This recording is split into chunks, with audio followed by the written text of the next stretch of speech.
You discover your father had century-old Babe Ruth cards, among other century-old cards. What do you do? I'll tell you a story. Hey, it's Mike. Thanks for tuning back in. Today's Saturday. What better thing to do on a rainy, cold Saturday here in the Northeast than an Attic Find Saturday video? Obviously, yesterday I got a little too busy to do an Attic Find Friday, but I have a new story for you, and there's a story to the story that I want to tell. I saw this story originally on Twitter. The seller, or the person who broke the story, he has the story, is Sac Reseller, also known as Auction Monthly, not Action Monthly, although maybe they have monthly action. This went viral on Twitter a month ago. October 18th is when he first posted about this. And I reached out to him immediately and said, hey, can I get this story? And he said, yeah, absolutely. I'd love to have you do a video on this.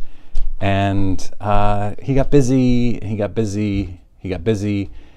then I ended up seeing a story on Sports Collectors Daily.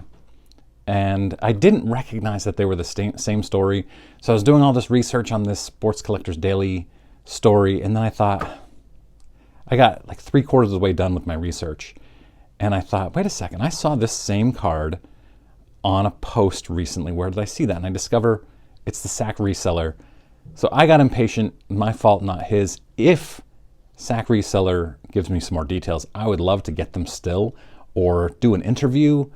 I'll tag him in my Twitter post, but I just couldn't. I wanted to get this video out today, so maybe I'll bring him on and we can do a video. But Sac Reseller on Twitter, Auction Monthly. The details are sparse on the story, but they're not on the cards, and there are a lot of photos because he's pretty good with social media.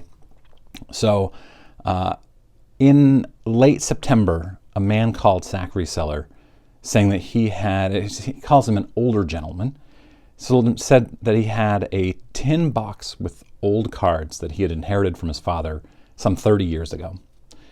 And he wanted to know what to do with them. And they agreed to meet, and it was in a rusty Pedro cut plug tobacco tin, all these cards, roughly 600 strip caramel and tobacco cards in this tin. It was his father's, this older gentleman's father's collection of all these cards. His father, named Ed, was born in 1909, grew up in Oakland, and died in 1994. Because he grew up in the Great Depression, he never threw anything away. We see this pretty commonly with these people who were born or grew up during the Depression. You never throw anything away, and you end up with these potentially very valuable things. The man who called Sac Reseller actually said that when he was a kid, he remembers his dad showing him this tin can full of cards, but then he didn't see it again until 1994 when his father passed away and he was cleaning the house out, apparently. All of the cards were from 1926 and earlier, and I think the Depression started in 27, so that kind of makes sense. But it was also 1926 when Ed was 17, so maybe he just grew out of it. I don't know, there's not enough details to know for sure. Mostly in poor condition, and some of them are ripped in half. They're quite poor condition for the most part. There are 20 Babe Ruth cards. It looks like, and I'm just counting based on this photo, 12 different Ruth cards. There are strip cards from 1919 to 1923. Z-Nuts cards. I believe these were the Pacific League from 1924 to 26. I did a video on Z-Nuts cards over a year ago, 18 months ago maybe at this point. So Auction Monthly, Sac Reseller, bought all the cards directly. It sounds like they didn't do a consignment. They just bought them from this gentleman. They sent some of them for grading, but if you scroll through their Twitter on Sac Reseller, you can find that they are selling some of them raw. And somebody even asked them, why not get these graded? And he said, well, they wouldn't get a number grade. And while I agree, I think there's a lot to be said for authentication. And I wonder if he just did a calculation, like if I send these to SGC, the getting it authenticated isn't going to get me any more money. I don't know. I'd be curious to know this. If I had been a little bit more patient, I would know, but that's how this goes sometimes. So he's selling them on Twitter, and he has sold quite a few of them. I'll go through what I have here. So the 1927 W560 Lou Gehrig, he originally priced at $495. Looks like he sold it for $375 in a later post. So, I don't know. These are pretty rare. It's tough to find good comps on the condition. So, it's creased. It's tough to tell. Then, in these photos, he's holding them with his bare fingers, and quite a few people are making fun of him, saying that he shouldn't be doing this. And he defends himself, saying it doesn't matter. These cards are in poor condition. I don't know. Genuinely, I have no opinion on this. I'm curious what you think. Not only about holding these cards with your bare fingers and, the oils from your hands getting on them, but also, would you grade them? Would you authenticate them before selling? I don't know. I know what I would do. I would probably send to SGC, and I would not hold them with my bare hands, but I also don't know if that's right. And again, this is not criticism of SAC Reseller. It's just, that's the way I would do it. I'm just not sure. He also had a 1920 W519 blue background Babe Ruth strip card that he said was trimmed. He's very honest about the condition of these cards, which I think is great.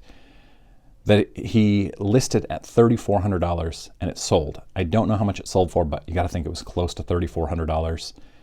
And then he had a 1921 E220 National Caramel Babe Ruth, also trimmed.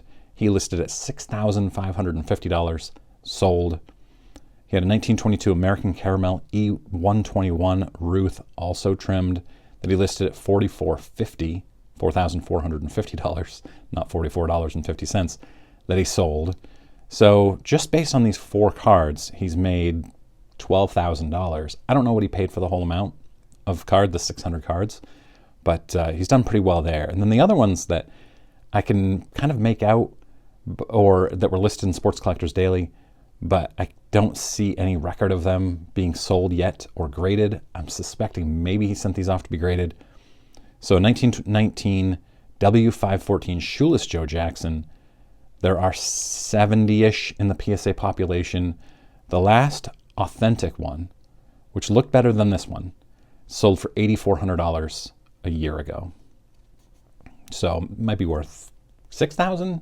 I don't know. Tough to say. A 1922 American Caramel Ty Cobb E121, fewer than 100 in the PSA population. A 2 sold also a year ago for $2,500. Unlikely that this one gets a 2, but I'm just trying to find recent sales. 1921 W516 Cobb with about 20 in the PSA population, goes for about $1,000 roughly. 1919 through 21 Babe Ruth W514, there are about 70 in the PSA population. The last authentic one sold earlier this year for $5,000, PSA authentic. So go check out SAC Reseller on Twitter. He's got tons and tons of amazing raw vintage. I don't know why he's not just sending them off to SGC. I want to ask him. I want to bring him on and just talk to him about, where do you get this raw vintage? And is it better to just sell it raw as is than waiting? Because obviously you send it off to SGC, you have to wait not very long, a couple weeks maybe. Send it to PSA, you're waiting months. So is it better just to sell them at a slight discount? I don't know. I'm interested. If you're new here, click that subscribe button. I do this every week, and I do 4 or 5 videos a week about sports cards. Let me know what you think in comments. Thanks, guys.